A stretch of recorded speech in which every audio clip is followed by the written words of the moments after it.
when I started 42 years ago, if you were a farmer, that was a noble career. Now you're supposed to be hated on. And I don't know how that happened. But farmers are known for all kinds of things that are not true, but it comes across that way. This is the Real Food, Real People podcast. Gerrit Van Weerdhuizen has seen the future of our food system because our food system is all about people. That's the focus of the conversations we have here on the Real Food, Real People podcast. And he's worked with those people, young people who are our future farmers and people all across the food system. He's a farming educator, and this one's a special one for me because he was my ag teacher in high school in the small rural farming town that I grew up in. You'll enjoy this conversation. He shares a lot of insights as he's at a point of transition towards the end of his career, and he's seen a lot of things. He shares a lot with us here. So you're a farmer and an educator. What kind of a perspective does that give you as far as the future of where our food comes from? So I've also worked while I was doing this sometimes, all right? And I just thought, for me, I need to be grounded and not to put down education, but sometimes it seems a little unreal. And so when you're living, producing food, I just consider that real life situations. And so I have students at times who have animal projects and then they have troubles. Well, I have the same thing. All right. So I just think it keeps you grounded. What do you mean they have troubles? What kind of stuff? Well, if you own livestock, you own dead stock. Okay. It happens. And animals getting sick or something? Animals getting sick. Not everything's perfect. They don't always birth perfectly, okay? They get out. If fences are left open, they get out. Sometimes they take the fences out. So all of that stuff is just part of a daily living. And, so I worked on fences today, or attempted to, okay? So the perspective that I have is when I'm talking to students about agriculture, I participate in agriculture. Okay. Explain that. How is that participating in agriculture? We know that less than 1% of America produces food. They're the producers. Okay, these are people that make the majority of their living producing food. And then and that's about 0.7, and there's about 1.2% of the population that's what I call wannabe farmers. It's a bad term, okay? It's people that farm on the side so they have a job or income outside of that, but then they still produce food. And so less than 2% of the American population produces all the food that's eaten. Now we import, okay, and stuff like that. Export a lot though too. We export a lot. Both.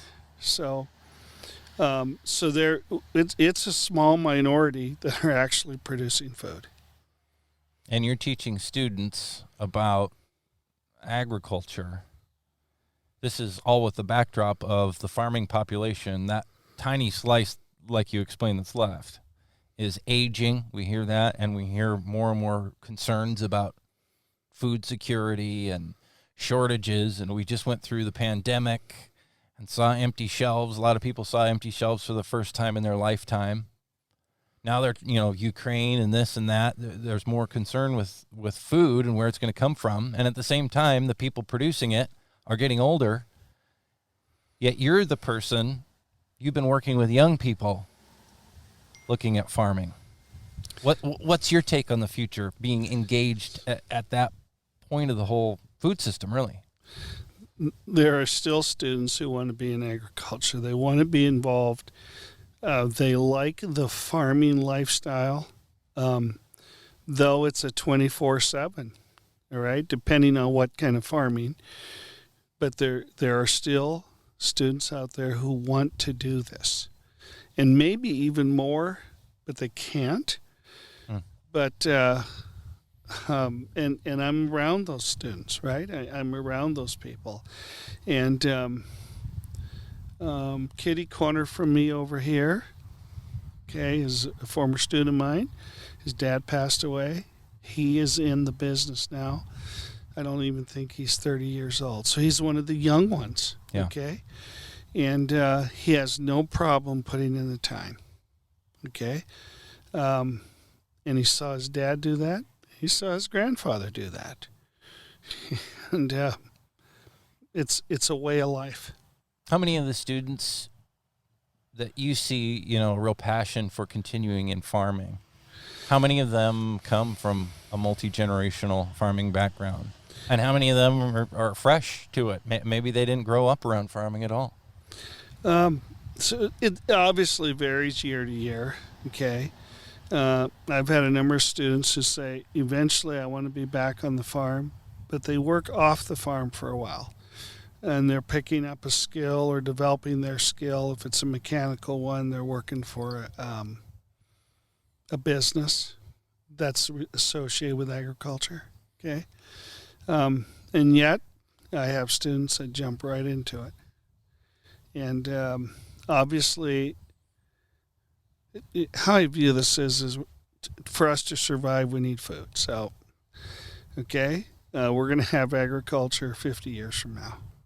Okay, that's a pretty simple statement. Is it going to look different? It might look way different, but we still need food. And, I've said that before to you. I don't care what political bent you come from. I don't care what it is. If you don't eat food, like today, or from now on, you're not going to be around in 6 months. Yeah. Okay, and so food, but it's so common, all right, and so it's so ignored, all right, if that makes sense. And then all of a sudden you walk into the grocery store and, hey, wait a second, there's empty shelves here. What happened here? Okay, and then we had this formula. I get whatever you want to call it, a crisis. If you need formula and there's nothing on the store shelves, it's a crisis for you. Yeah, baby formula. Yeah. Yeah. Yeah. And so all of a sudden now it becomes, whoa, what happened? Okay. And we're looking for somebody to blame, but agriculture is just, it's important. Food is important for us to say. Clean water is pretty important. Yeah. Okay. If you have a student that's really passionate about farming, wants to go into farming, they're looking to you for guidance, what do you tell them? Because I know that there are plenty of kids that grow up on farms and their farmer parents or grandparents tell them, don't do this. Go into another line of work. You don't want to take on this life. It's hard. It's often not lucrative at all. You might lose your shorts. Don't do it. So how does everybody needs to find their place, okay? And if there's anything that I push in school is get into something that you like, all right? Eat, drink, and find satisfaction in your work, okay? Solomon wrote that down a long time ago, and that's really my push, okay? Don't go into agriculture. Don't go into anything that you don't like, all right? So probably isn't the money thing, okay? Yeah. Couple of weeks ago, so sometimes agriculture ebbs and flows. I was up in the Horse Heaven Hills a couple of weeks ago in eastern Washington, just south of probably Prosser. And last year, So this gentleman who was 51 last year, and his son came into business. And he had a really good job with one of the large wineries over there, but he came back. So the son's farming 2,000 acres of wheat. The dad's farming 5,000 acres. And last year, because of the drought, they averaged around 8 bushels an acre. Normally 22 to 25. It's looking like their average this year is going to be between 50 and 70 bushels per acre because of the rain and the wetness. So we're looking at that and going like, here's the problem.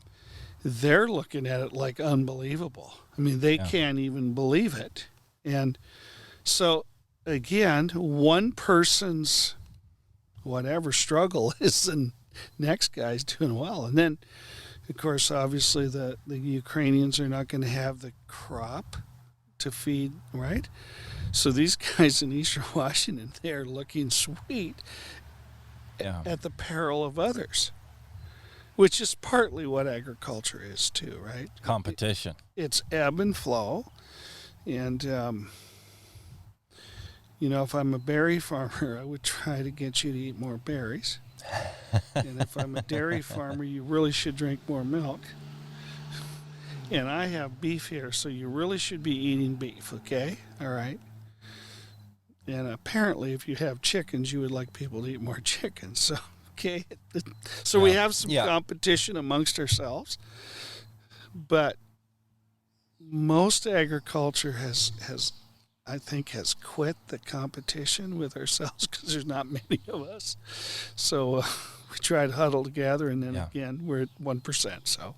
Briefly, I want to thank our sponsors. Mana Insurance Group is one, and they're based right here in the same community where I grew up. And I went to school, same school where Mr. Van, as we called him, Gerrit Van Weerdhuizen, was a teacher. I also went to high school there with a classmate of mine, Dan Vanderkoy, who's the founder of Mana Insurance Group. And I'm super proud to have them sponsoring the podcast and also managing my insurance. They do a great job. I really trust the folks there. A lot of people there that I know personally, and they're great people. Their MO is spot on about taking care of you and not just trying to make a buck or whatever someone else might be. They are very trustworthy people, and they care about protecting your family's financial future. Also, Dairy Farmers of Washington, wadairy.org is their website, and they are working day in and day out to highlight the benefits of the dairy foods that are produced here in Washington State, to make you aware of their nutritional benefits, their sustainability, and as well as, what we do, really the soul of the farmers, the people producing those dairy products. You can check out those stories and learn so much more, again, at wadairy.org. How did you get into this? Did you grow up around farming? Well, I grew up right here. Okay, we had a small herd of milk cows. I think we're the last people to ship in cans, milk cans. Wow. How recently was that? Well, okay, we're talking back in '67, I think it was. And my dad worked off the farm, but he also milked cows twice a day. What did he do? He worked at a sheet metal shop. And then, so he got out of that, and then we changed over to beef industry, and so I've always been around beef cattle and dairy cattle. So. And he has a pretty incredible story too. Well, he did. You're right. He immigrated here and really didn't know much of his story, actually until pretty recent. But really? Anyway, yeah. A former pastor of his was able to share that. So, but anyway, yeah. So, growing up, I helped people. I milked for people. I did chores for people. Bucked hay in the summer. These little small bales, which hardly exists right now. And and we did that in the summertime, like the whole time. So, and then did chores in the wintertime, and yeah. When did you decide to get into education? How did that go? Well, okay, I didn't like school. Hmm. I don't know that I still like school, okay? Which is really weird. And then you're a teacher and yeah. in school every day. So when we got our FFA program at Linden Christian, the first private school in the nation, it was Kurt DeHaan. And for whatever reason, I really liked Mr. DeHaan. Okay, we called him Mr. DeHaan. And we did a lot of fun things. I mean, we did a lot of fun things. And so what happened is at the end of my senior year, he came my senior year. At the end of my senior year, he goes, I think you could do this education thing, this ag teaching thing. And I told him he was crazy. And of course, I also told him that I thought teachers were lazy. Right? And why would I go to school and then stay in school? And I've been going to school every year since 1964. Okay, so I'm still in school, okay? But I'm making a move, obviously, this year. So, and I think I've got a couple, maybe more in me.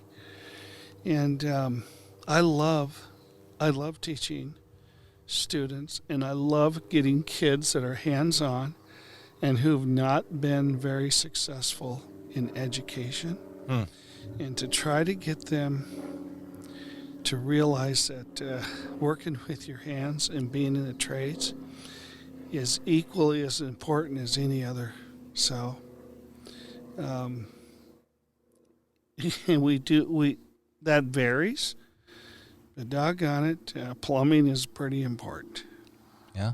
All right, and electrical wiring is pretty important, and building projects with where you can weld things together, pretty important. So, yeah.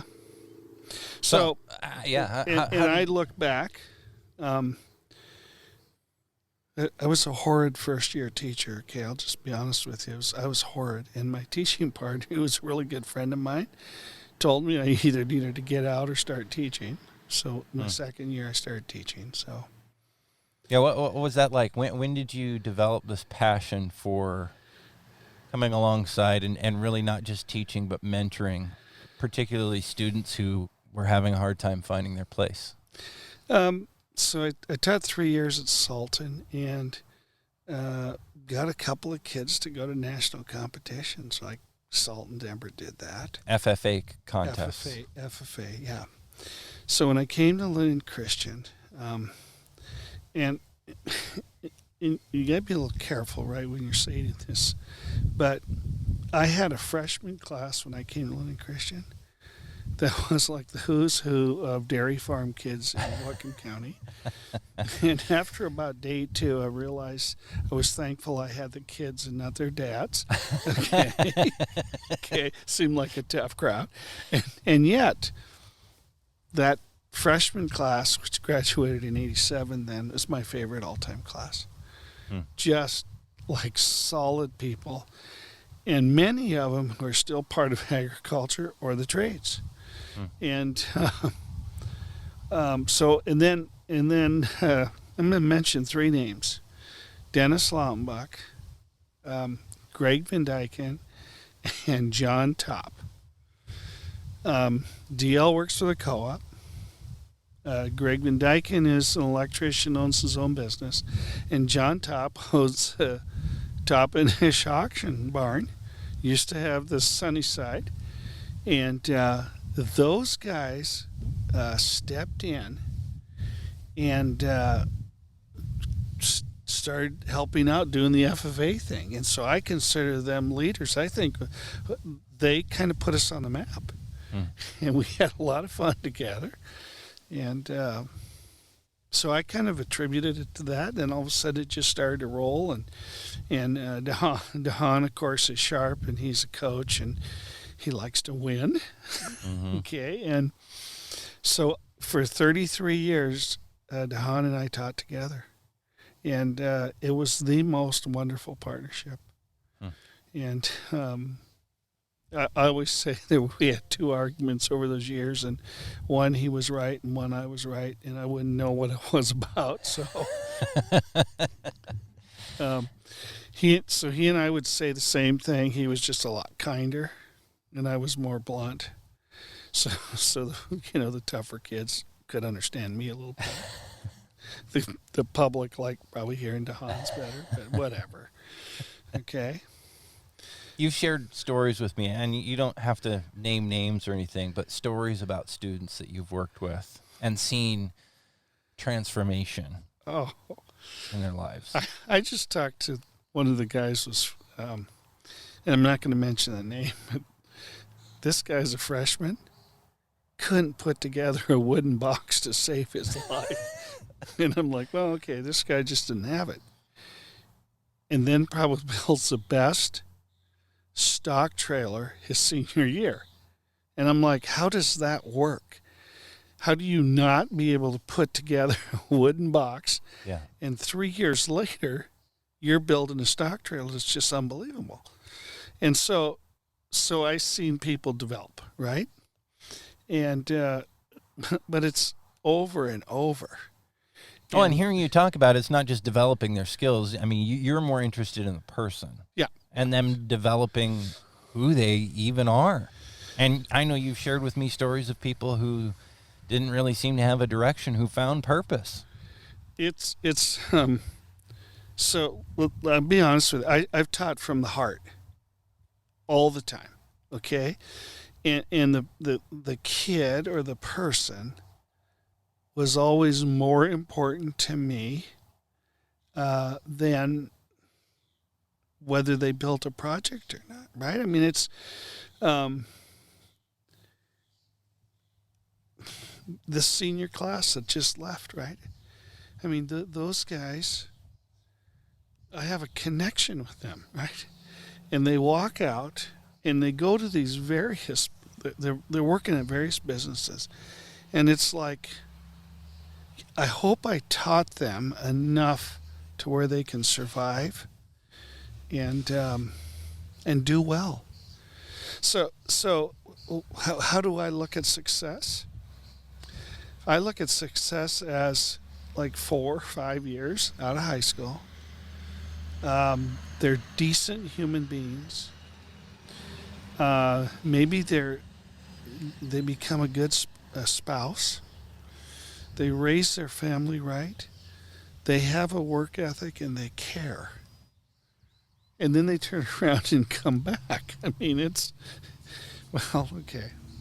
And to me, that's been the crucial thing. I'm moving on to Natchez Valley, where they had a really good program until '06.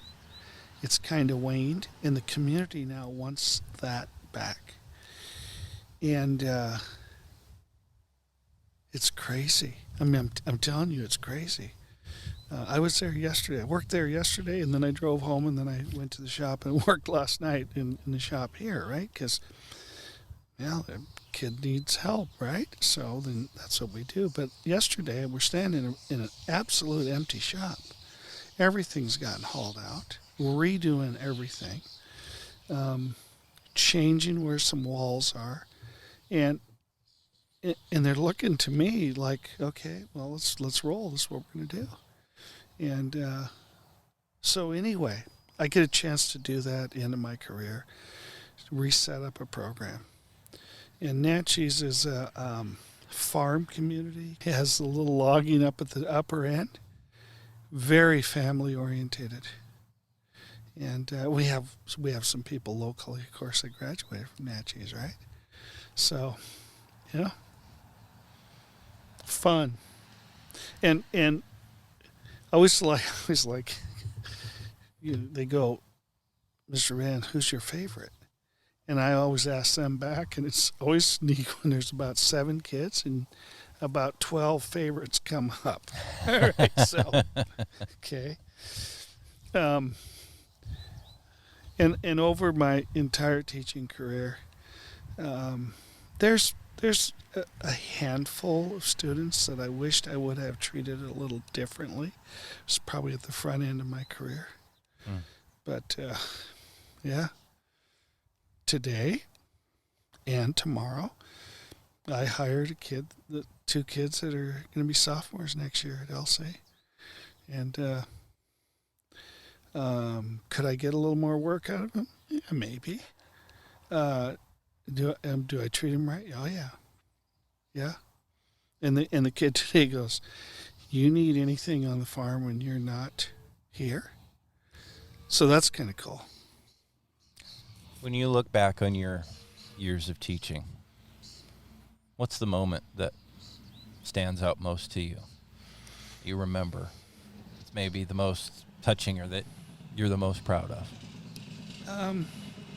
Well, there's been all kinds of those moments, okay?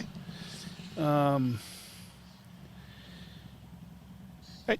think for me, I look out for those kids that are struggling. All right. Kid comes in your class and he's down or she is down. There's a reason for that. And yeah, you probably could get a little more work out of them. But to me, it's to be open to figuring out what's happening in that kid's life. Okay. And some kids, life is easy. Okay. And there's other kids that go through a lot of struggles. All right.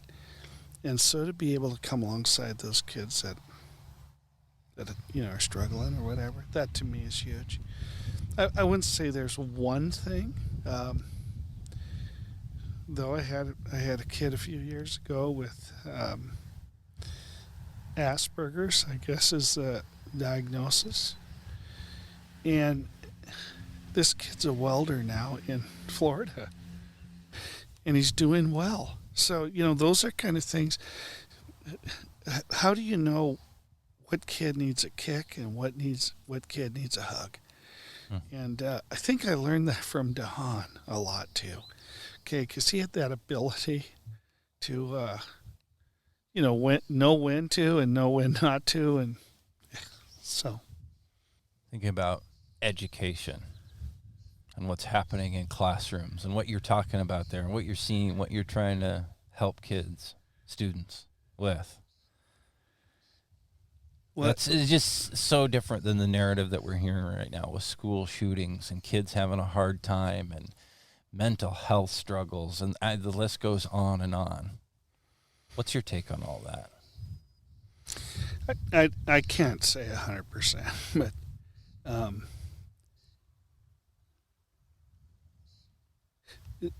it's crazy. Education is crazy right now, okay? I don't know. I don't see a lot of talk about the kinds of things that you're talking about. Finding those kids that are falling through the cracks, who's going to be there for them? Well, and that's something that you take to heart, but who's doing that? We should all be doing that, right? I mean, we all should be. But it's like in FFA, right? Okay, we raise animals, okay? Stock show. Kids get prices for their animals that are, inflated. They get way too much money, okay? And some people want that to be just all real life. Well, here I have a different view on that. There's such precious few people in agriculture. So the more students that raise like an animal, they can talk about it to their kids and their grandkids. Okay? Here's the other thing about kids that are raising animals for stock shows. They literally have to take care of another living thing. And it isn't all about them. And to teach kids, it's not all about you. All right? But our world makes it all about them and us. And we're fortunate in our community here that we have so many people that help youth. Okay? Though sometimes youth don't realize that they're being watched. They are. Yeah. And, this is my latest kick. Well, it's not latest, but probably in the last 7-8 years. I tell my students, talk to somebody over 40 today. And they look at you and have no clue what that means. So we're all on electronic devices and all that kind of stuff. And I have people that would stop by at the shop at Lincoln Christian, and I don't care if you're 82 or 42. If you have a teenager talk to you in that day, you just had a great day because we don't talk. So we call it communication. I don't have Facebook, okay, which is probably a good deal. But these kids have Facebook and they have 600 friends, but they never talk to any of them. It's just on social media, and it's crazy. I mean, to me, it's crazy. Whatever. And it's a good thing I don't have Facebook or whatever.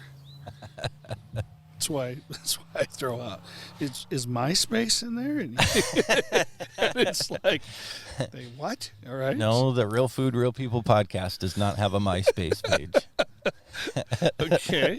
Sorry about that. But it's and how does this go?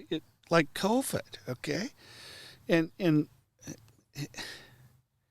I don't care whether you believed it or didn't believe it or think it's the worst thing ever or you're still hunkered down. That's not how I lived, right?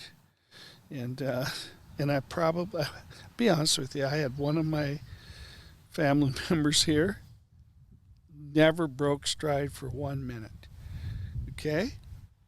And he lived his life wide open. I will tell you, it crossed my mind for about 3 days. And then I go, I think my son's probably right. And that's how I've lived, right? And and people can argue and all that kind of stuff. It's, I don't know, whatever. And then how do you navigate that, right? And I don't know. I'm pretty sure that we're going to get something besides COVID-19. There's going to be another one, all right? And I live life wide open. How important is it for schools to provide agricultural education as well as, vocational training in the trades? Because you did both, really, farming as well as, welding and wood shop, and small gas engines, that kind of stuff. If we follow Mike Rowe, 66% of all the jobs are in the trades. So then you take the schooling, and where do we concentrate most of the money for training? Okay. So I think that change has come about probably the last 5 or 6 years, where we're not pushing everybody to college. I think college education is watered down, okay, because not everybody, but a good share of people go there. A lot of kids drop out because they don't know a meaning. I think the sooner you find out what you are good at, then from then on you just move on, all right, and get trained in that area. And they're so, it's unbelievable how many jobs are available. If you're not working right now, I don't get that, unless you have a specific job. But there are all kinds of jobs available. What about farming, though? I mean, you've said that's such a small percentage of the population. Why, is it important to be providing agricultural education if it's just going to be a tiny fraction of the population that's involved in that anyway? Well, so to play devil's advocate. Yeah, okay, I think the agriculture education has got to how would I say this? Teach or inform people what agriculture is. Okay? When I started 42 years ago, if you were a farmer, that was a noble career. Now you're supposed to be hated on because, and I don't know how that happened, but farmers are known for all kinds of things that are not true, but it comes across that way. And so, so I see that. I listen to people talk about farmers. For me, it's like, okay, how are we going to get, or at least question some of this so that they go, oh, maybe that's not true. All right. But then again, there's always some bad apples, or there's fake stuff that comes out. Yeah. And how do you fight? I don't know how you fight that, but I think you just live every day and how do you fight it from the classroom? How does education counter that and move us in a positive direction for farming and growing food? Well, of course, I love agriculture, right? So if you show passion towards it, right? And then for me, over the years, I've brought in all kinds of speakers. Purposefully, right? So you bring in people that are positive. And every time, the last question I've always asked to students, which I didn't want them to ask this of the speaker, but my question is does this person enjoy what they're doing? Yes or no? And then give me the reason why. Well, and then we get to the end of the semester and then we talk about it. And it's like pretty much all of them said, well, gosh, all our speakers enjoyed what they were doing, including you, Dylan. They would say, yeah, he loves life. I've spoken to a few of your classes over the years. Yeah. And then they give the reason for that, right? Probably the funniest one was I think it was a girl that wrote this. I could tell it by the twinkle in his eye. It was of the speaker. And I go, okay, it's interesting. So that to me is there are so many people in agriculture are positive, and they all know that next year is going to be a better year. We have hope like no other, and then of course we lose some, like farmers, or people step out, and that it's a huge emotional thing, right? I mean, you couldn't make it, or the cost, or the regulation, or however, right? So that's the tough part of it, but most people in agriculture are really pretty positive. And but you have to also, we're not going to get a lot of positive from the outside, so you got to be pretty much in your heart know that you're doing the right thing. So what drives you in your own farm? What's your philosophy? And talk about, you raise beef. How many head do you have, and what do you do? Well, I don't really know exactly, but I think we're running about 70 head right now, cow, calf. I do kind of call it, though, I have a bad farming habit, okay? Which is, I probably shouldn't talk that way, but I love cows and calves. I love watching them grow. When calves are born, for me, like the beef calves, it's just amazing to me that a calf can be born, and in 15 minutes, that calf is up nursing on its mother, and I'm thinking, like, doggone, I've raised some humans.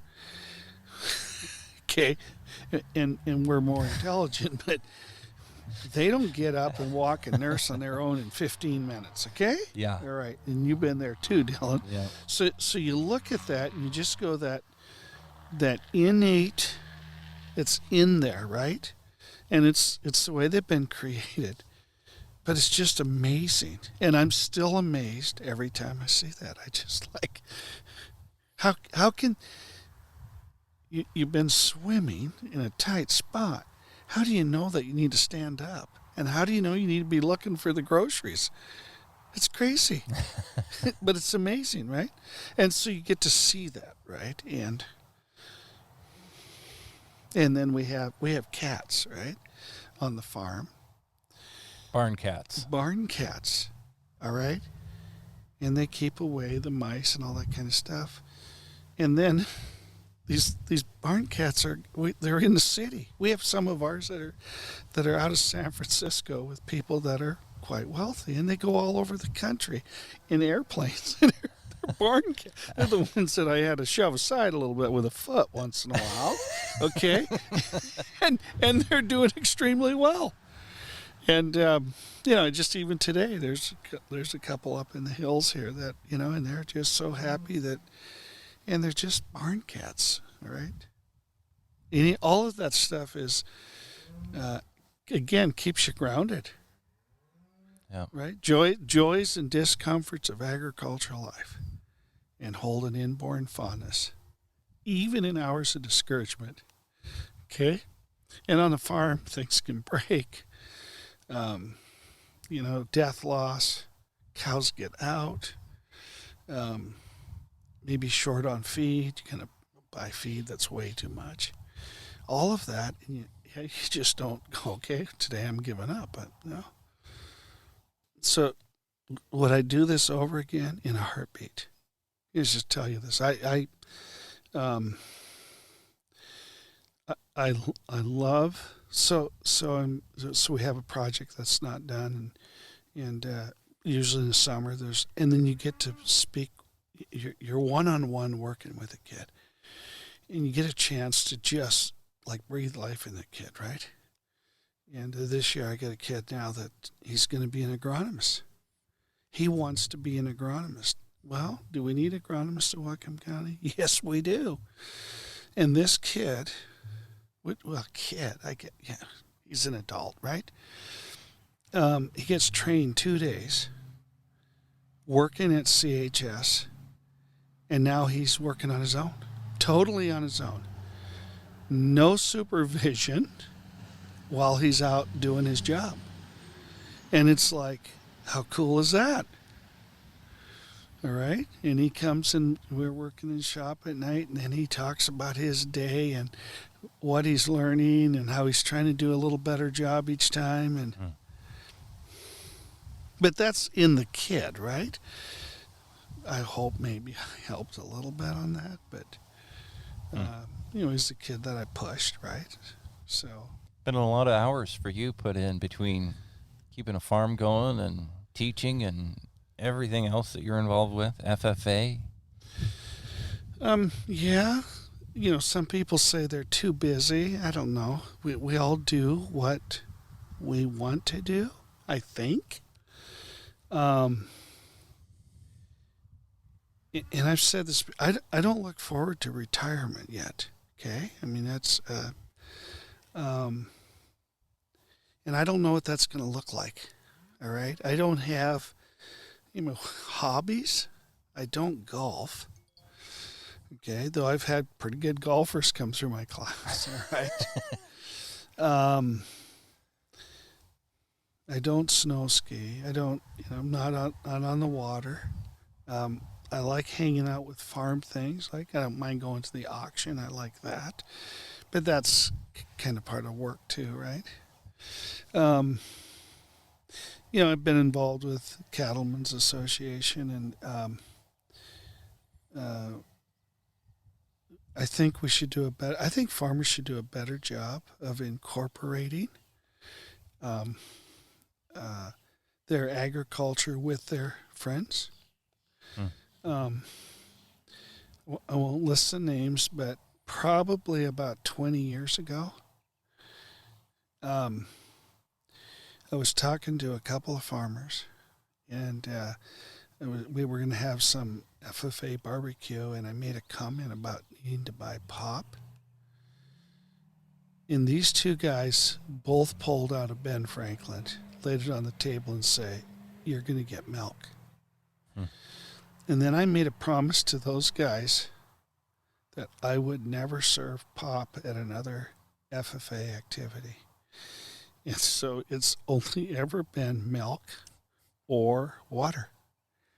And so I kept my deal, and it made sense. And really, you look back, and then I was kind of an idiot, right? Why would you not be having an agriculture? And it's not that there's stuff in the pop that's some agriculture, I guess, but somebody grew the sugar cane somewhere. Cane, yeah. But anyway, and I think same thing with, when you're a farmer, you ought to probably serve milk when your friends are over, okay? And then, and the other thing in education that I've been a part of, and there's people that are with me on that, doing big food type things, it doesn't scare me at all. And I enjoy food. Okay, let's just be honest with you. I enjoy food. I enjoy beef, dairy products, all that kind of stuff. Yeah. So what's the future of our food system? I mean, our food system is people. I mean, that's what this podcast is about. And we can talk about how food is grown and soil and animals and all that, but at the core of it is the people doing that, and that affects everything. You've seen the people that are the future of our food system. So to me, we're in good hands. I'll just tell you that. I also know this about people that are in the trades, relational. They are really relational. And so it's a huge, it's huge. All right. And the ties that you have with the specialists that come and help you and all of that, it has to do with people and relationships. And so do I think we're going to ebb and flow? We're extremely wealthy compared to the rest of the world, okay? We complain a bit too much, okay? I just like what my friend Ed Bransman says. Ed Bransman goes, well, everybody I see today is going to be in the top 2% of the wealthiest people on the earth, and I wonder what they're complaining about today. All right? Yeah. So, and I think I've helped students complain less, because it's so easy to look around and go, gosh, I don't have it as good as. But doggone it, when you look at the rest of the world, we have it really good. All right? So I think sometimes we need to just stop and regroup and go, wait a second. So. What is it that people should know about farming? People who aren't around farming, people who live in the city, but maybe they care about where their food comes from. What would your message to them be? Well, first of all, our food is really safe. When you think about it, seldom does anybody die from food. And we're putting it in our body every day, okay? Yeah. So we have in the United States really safe food, okay? Milk and meat are the two most inspected items, like the most inspected items, all right? So food is safe. We take it for granted. Maybe that's okay, right?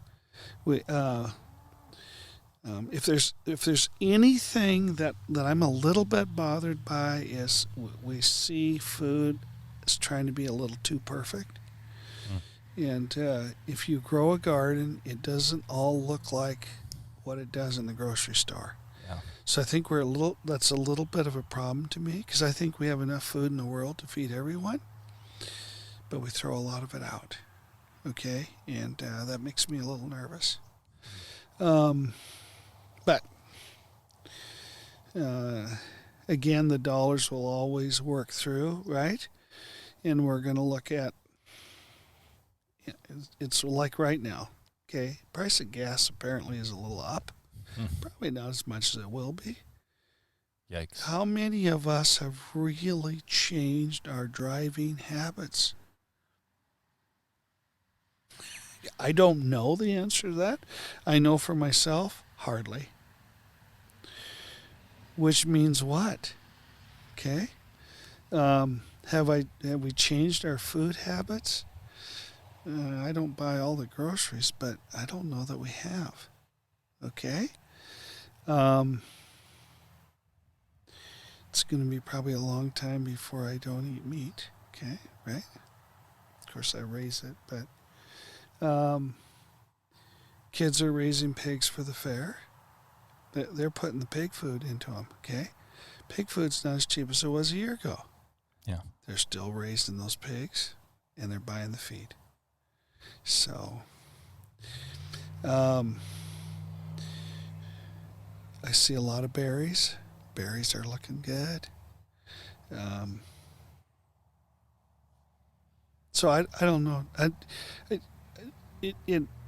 Over the course of time, I've seen a lot of dairy farmers disappear, but there's still a lot of milk. I love cheese. I still eat a lot of cheese. Okay? And I love cheese. So, again, we're going to eat. We need to eat every day. We'll adjust. Some of us will probably eat a little less expensive stuff. All right. What about the people who produce the food? What should people not connected with that know about them? Know about that community? Know about the culture? Why do they do what they do? Well, that's always the question. We can decide what we think of people in agriculture, right? And if you're not part of ag, I think it's what you hear. And then, you hear a false story or whatever, and that's what you believe. So how do you get to where truth is? I don't know, other than like being in some of these organizations. I think you just try to be out there, okay? At the last probably 6 months, maybe 9 months, being president of the cattlemen, I wanted so much to do an activity between Bellingham and the cattlemen. All right? It still's on my mind. We should be doing like a beef and brew thing. All right? And we'll bring our beef to Bellingham and we'll drink their beer and they'll eat our beef. Okay? But to do something where it isn't wrapped up in this doggone politics, okay? And I don't care if you're left or right, you need to eat. Yeah. And why not? I think when you sit down and you eat with people and you talk with people, it goes a long ways. I just think it goes a long ways. And instead of, I don't know, maybe hating is a bad word, but to being on to each other, it's not a good thing. So. Well, thanks for doing what you do and investing what you have in so many students, including myself. And thanks for opening up and sharing about that here with us for all of us to hear. Dylan, I'll always remember our time at Nationals, getting second in the nation, and with a team of 4 people, and all 4 of you have gone a different direction. Yeah. And yet you guys came together and, coached by Josh, and that was fun. And yet you guys were learning, but it was a fun learning. Okay. And, so been able in AgMech to get a couple of times, second in the nation. And that's pretty cool. Little school from Whatcom County. Thank you again for sharing your story. You're welcome. This is the Real Food, Real People podcast. These are the stories of the people who grow your food.